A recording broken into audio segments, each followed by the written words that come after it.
Alam mo ba kung ano talaga ang nangyayari sa likod ng mga kamera ng kapangyarihan sa Washington?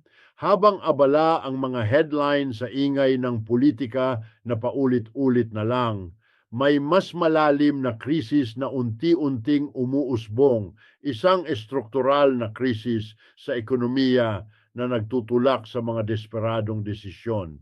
Hindi ito simpleng taktika, hindi ito chess ng mga politiko. Ito ay pangangailangan. At kapag ang kapangyarihan ay kumikilos dahil sa pangangailangan, doon lumilitaw ang tunay na mukha ng sistema. Ngayon, ilipat natin ang lente sa Pilipinas. Dahil kung iniisip mong malayo ito sa atin, nagkakamali ka. Ang presyur na nagtutulak sa mga desisyong iyon ay pareho ring presyur na humuhubog sa ating mga pabrika, sa ating mga kontrata, sa ating sahod, at sa kinabukasan ng ating mga komunidad. Kapag naririnig natin na ang Amerika ay humihingi sa mga karatig bansa at kaalyado na pabilisin ang produksyon, hindi natin dapat itanong kung ano ang ginagawa nila. Ang mas mahalagang tanong ay bakit ngayon? Ang sagot ay hindi henyo. Hindi ito master plan.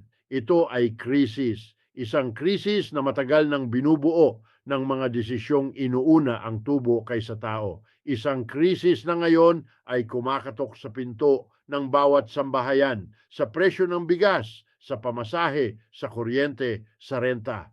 Ang inflasyon ay hindi teorya. Nararamdaman ito sa bawat resibo. At kapag ang gastos ay tumataas ng mas mabilis kaysa sahod, ang kapital ay gumagawa ng ginagawa nito palagi. Hahanapin ang mas murang daan. Dito pumapasok ang Pilipinas. Sa mga pabrika, sa electronics assembly, sa garments, sa logistics, at maging sa mga industriyang nakapaloob sa global supply chains. May malapit tayong ugnayan sa mga pamilihan ng kanluran, may sanay tayong lakas paggawa, at may mga patakarang madalas inilalarawan bilang business-friendly. Sa wika ng kapital, malinaw ang mensahe, mas mababang gastos, mas kaunting hadlang, mas mabilis na tubo. Ngunit pakinggan mo ang ironiya, may mga pangakong ibinato noon, ibalik ang mga trabaho, palakasin ang lokal, protektahan ang manggagawa. At ngayon, ang parehong sistemang iyon ay nagtutulak na ilipat ang produksyon sa labas o sa mga bansang tulad natin para lamang mapanatili ang mga margin ng tubo. Hindi ito pagbabago ng isip, ito ay banggaan ng retorika at realidad. At sa banggaang iyon, laging nananalo ang realidad ng kapital. Kapag ang isang pabrika ay itinayo o pinalawak sa Pilipinas dahil sa dayuhang presyur, may dalawang kwento agad na lumilitaw. Una, ang kwento ng pag-unlad. May trabaho, may sweldo, may galaw ang ekonomiya. Ikalawa, ang mas tahimik na kwento, mahahabang oras, contractual na status, limitadong benepisyo, at sahod na sapat lang para mabuhay, hindi para umunlad.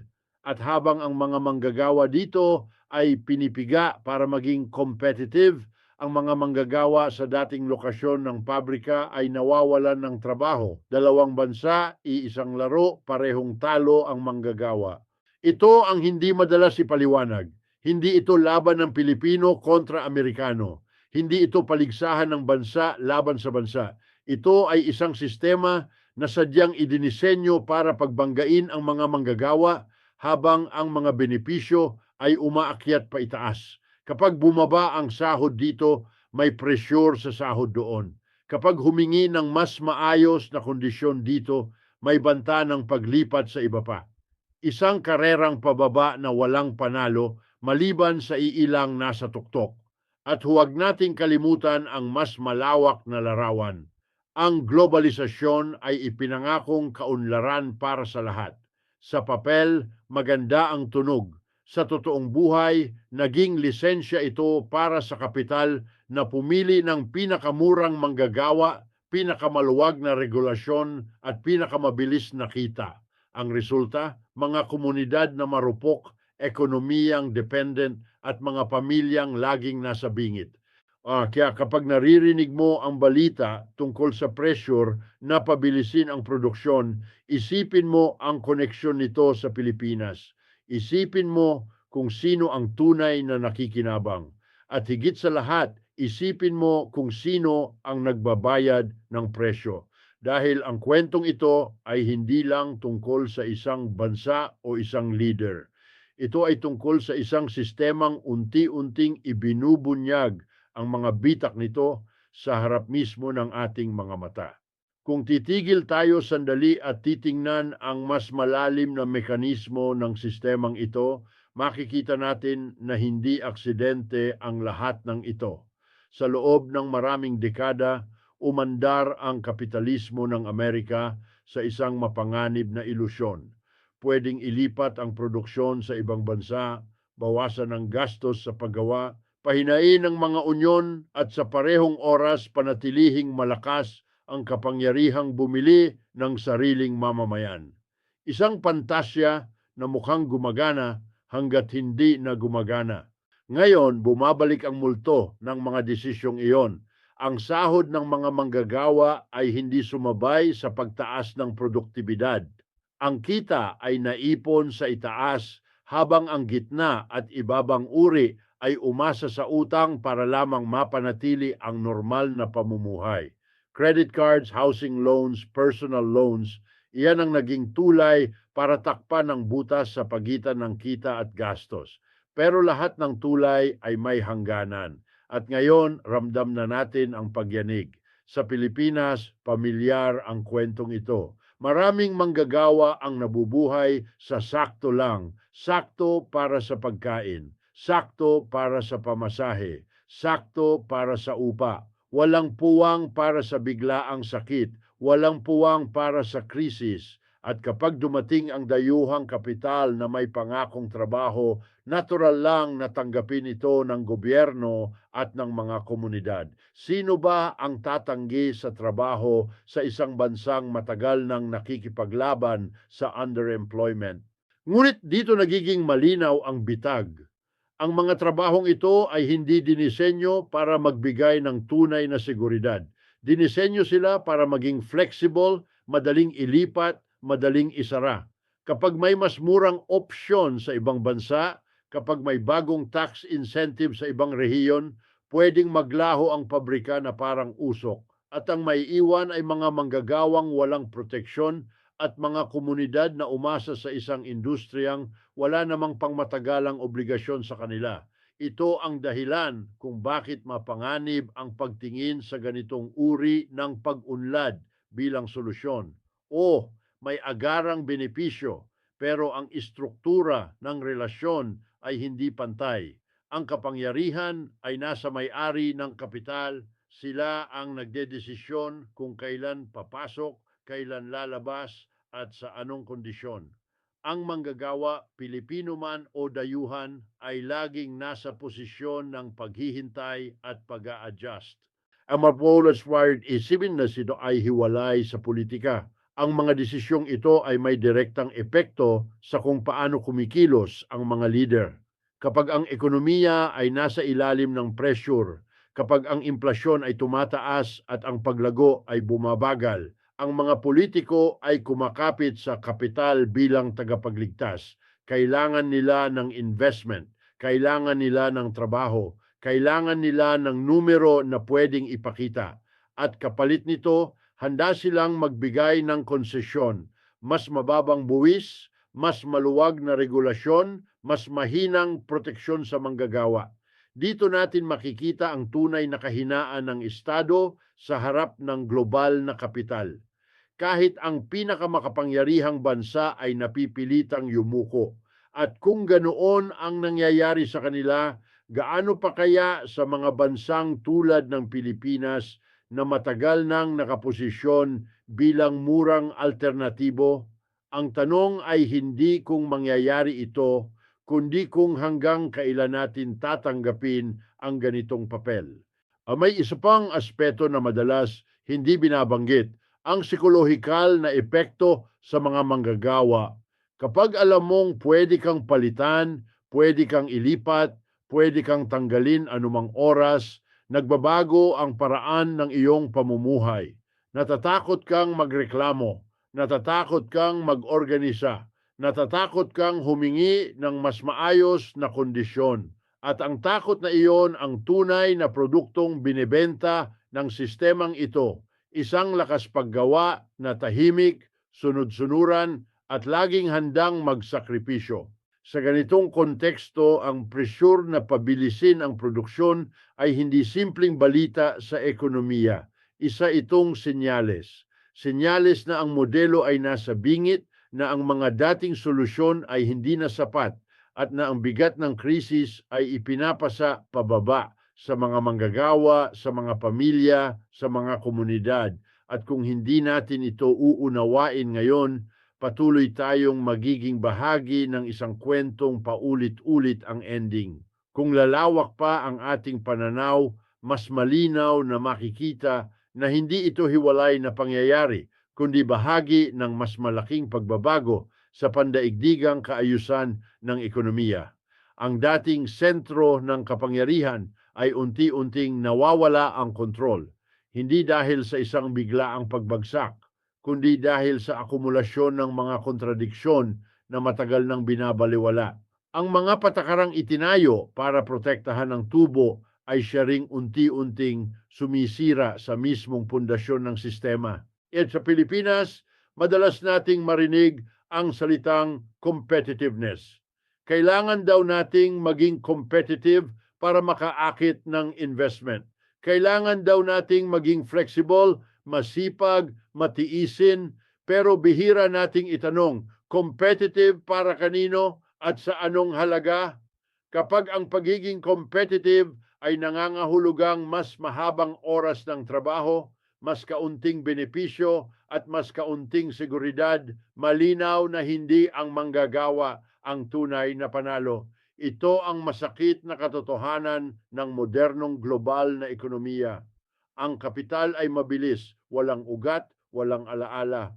Wala itong utang na loob sa mga komunidad na pinagtayuan nito ng tubo. Ang manggagawa sa kabilang banda ay may pamilya, may renta, may utang, may pangarap. At kapag nagdesisyon ang kapital na lumipat, hindi nito dinadala ang mga problemang iniwan nito. Ang mga iyon ay nananatili sa anyo ng kawalan ng trabaho, kahirapan at pagkasira ng lokal na ekonomiya. Kapag tinitingnan natin ang mga pabrika na itinatayo o pinalalawak sa bansa, dapat nating itanong, ano ang plano kapag natapos na ang insentibo? Ano ang mangyayari kapag may mas murang bansa na namang lumitaw? Sapagkat ang kasaysayan ng globalisasyon ay malinaw, walang permanenteng winner sa ilalim ng ganitong lohika. Mayroon lamang pansamantalang destinasyon ng kapital. At habang ang mga manggagawa ay pinipilit na magtiis, ang mga kita ay patuloy na umaakyat. Ang agwat sa pagitan ng mayaman at mahirap ay lumalawak, hindi lang sa loob ng isang bansa, kundi sa buong mundo. Ang demokrasya ay humihina dahil ang mga desisyon ay lalong nakatuon sa pangangailangan ng merkado kaysa sa pangangailangan ng mamamayan. Ang politika ay nagiging teatro habang ang tunay na kapangyarihan ay nananatili sa likod, sa mga boardroom, sa mga financial institution, sa mga invisible na daloy ng kapital. Ito ang dahilan kung bakit ang kwento ng pressure sa produksyon ay napakahalaga. Ipinapakita nito na kahit ang pinakamalalakas na leader ay hindi malaya. Sila ay nakatali sa isang sistemang humihingi ng patuloy na paglago kahit na ang mga mapagkukunan, tao, kalikasan, lipunan ay may hangganan. Kapag hindi na kayang magbigay ng disenteng buhay ang sistema sa karamihan, umaasa ito sa retorika, sa pangako, sa pagbaling ng sisi sa iba. At dito nagiging malinaw ang papel ng mga manggagawa, hindi lang bilang biktima, kundi bilang potensyal na puwersa ng pagbabago. Ang tunay na banta sa ganitong sistema ay hindi ibang bansa, hindi ibang lahi, hindi ibang manggagawa. Ang tunay na banta ay ang pagkilala ng mga manggagawa sa Pilipinas, sa Amerika, sa buong mundo na pareho ang kanilang sitwasyon, pareho ang kanilang interes, at pareho ang kanilang kalaban. Kapag nagkakaisa ang mga manggagawa, nababasag ang lohika ng kompetisyon na itinanim sa atin. Kapag nag-uusap ang mga komunidad sa kabila ng hangganan, humihina ang kapangyarihan ng kapital na pag-awayin sila. Ngunit ito ay hindi madaling landas. Kinakailangan nito ng organisasyon, tapang at malinaw na pag-unawa sa kung paano gumagana ang sistema. Ang tanong na ngayon ay hindi kung may krisis dahil malinaw na mayroon. Ang tanong ay kung paano tayo tutugon. Tatanggapin ba natin ang papel na ibinigay sa atin bilang murang alternatibo? O sisimulan ba nating itanong kung posible ang ibang anyo ng kaunlaran, isang kaunlaran na hindi nakabatay sa pagsasamantala, kundi sa dignidad, seguridad at tunay na kapakanan ng tao? Ngayon, dumating tayo sa pinakaimportanting bahagi ng usapang ito. Dahil kung titigil lang tayo sa pagsusuri, sa pag-unawa, sa pagkilala ng problema, wala ring magbabago. Ang sistemang ito ay hindi kusang magre-reforma. Hindi nito sasabihin, sapat na, patas na ang tubo. Ang pagbabago ay palaging nanggagaling mula sa ibaba, mula sa mga taong araw-araw na nagbabayad ng presyo ng mga desisyong hindi naman nila ginagawa. Sa Pilipinas, matagal na nating nararanasan ang mga epekto ng ganitong kaayusan. Mga manggagawang kontraktual na taon ang binibilang, ngunit hindi kailanman nagiging regular. Mga pamilyang umaasa sa overtime para lang makabayad ng mga pangunahing gastusin. Mga komunidad na itinayo sa paligid ng isang planta na bigla na lang nalulugmok kapag nagsara ito o lumipat. At sa bawat pagkakataon, sinasabihan tayong maging matiisin, maging praktikal, maghintay lang. Pero hanggang kailan? Hanggang kailan natin tatanggapin na ang pag-unlad ay laging may kapalit na pagod, takot at kawalan ng katiyakan? Hanggang kailan natin hahayaan na ang mga desisyon tungkol sa ating kinabukasan ay ginagawa sa mga lugar na hindi man lang natin nakikita? Susumpas malalim na katotohanan ay ito. Ang ekonomiya ay hindi isang likas na puwersa na parang bagyo o lindol. Isa itong nilikhang sistema, binuo ng mga patakaran, batas at desisyong politikal. At kung ito ay nilikha, maaari rin itong baguhin. Ngunit ang pagbabago ay nangangailangan ng malinaw na alternatibo at kolektibong lakas para ipaglaban yon. Ibig sabihin nito, kailangan nating pag-usapan ang mga bagay na madalas itinuturing na radikal. Mas malalakas na unyon na hindi lang nakikipagtawaran sa sahod, kundi may boses sa kung paano at saan ginagawa ang produksyon. Mga kooperatiba na pag-aari ng manggagawa kung saan ang tubo ay bumabalik sa komunidad, hindi lang sa iilang shareholder.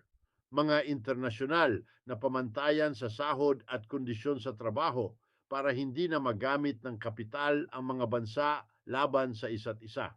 At oo, nangangailangan ito ng politikal na tapang. Tapang na harapin ang interes ng malalaking korporasyon. Tapang na aminin na ang kasalukuyang modelo ay hindi sapat.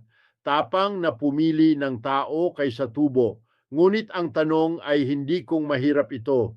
Ang tanong ay kung may iba pa bang landas na tunay na makatarungan at pangmatagalan. Kapag naririnig natin ang mga balita tungkol sa pressure na pabilisin ang produksyon, sa paglipat ng mga pabrika, sa mga negosasyong pangkalakalan, huwag natin itong tingnan bilang hiwalay na balita. Ito ay sintomas. Sintomas ng isang sistemang nasa hangganan ng sarili nitong lohika. At bilang mga manggagawa, bilang mga mamamayan, may pagpipilian tayo. Manatiling tahimik na tagamasid o maging aktibong kalahok sa paghubog ng hinaharap. Ang kwentong ito ay hindi lamang tungkol sa isang leader o isang bansa o isang kasunduan. Ito ay tungkol sa uri ng mundong nais nating buuin. Isang mundong ang trabaho ay nagbibigay ng dignidad, hindi lang sahod.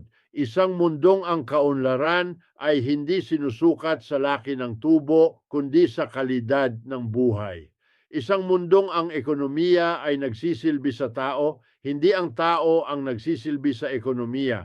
At kung may aral man tayong dapat dalhin mula sa lahat ng ito ay simple ngunit makapangyarihan. Walang permanenteng kaayusan. Ang mga sistemang mukhang hindi matitinag ay nababago kapag sapat na ang nagising, sapat na ang nagtanong, at sapat na ang handang kumilos. Ang tanong ngayon ay hindi kung darating ang pagbabago. Ang tanong ay kung sino ang huhubog nito at kung para kanino ito maglilingkod.